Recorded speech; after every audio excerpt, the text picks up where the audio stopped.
Le dialogue national, à nouveau dans l'impasse en République démocratique du Congo. Moins de 2 semaines après le début des concertations, la délégation de l'opposition menée par Vital Kamerhe, président de l'Union pour la nation congolaise, a décidé de suspendre sa participation. Sans surprise, le point d'achoppement concerne l'organigramme des élections. L'opposition exige le respect de la résolution 2277 qui donne la primauté à la présidentielle et aux législatives. La majorité, elle, veut le contraire, les locales d'abord et la présidentielle ensuite. Les amis de la majorité certainement comprennent que s'ils disent à l'instant même que oui, nous avons compris aussi que la crise risque d'être alors une véritable impasse si on ne privilégie pas l'élection présidentielle dans l'ordre des élections qu'on va aligner. Coupler la présidentielle avec les législatives nationales, nous n'avons pas de problème avec ça. Avec les provinciales, nous n'avons pas de problème.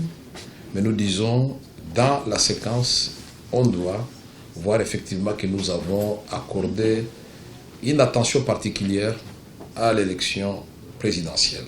Côté gouvernement, on évoque une tactique de diversion et on s'en remet à la facilitation.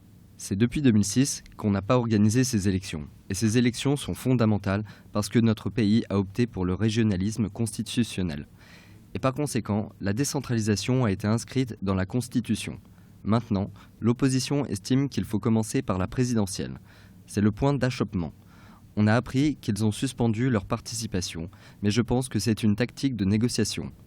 Pour ceux qui se posaient la question du rôle du facilitateur, c'est maintenant que le facilitateur doit entrer en action. Le dialogue national mené sous l'égide de l'Union africaine est censé sortir la République démocratique du Congo de l'impasse politique.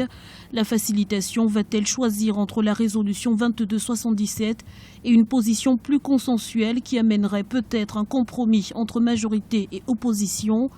C'est là la véritable interrogation, alors que le report de l'élection présidentielle semble désormais inévitable.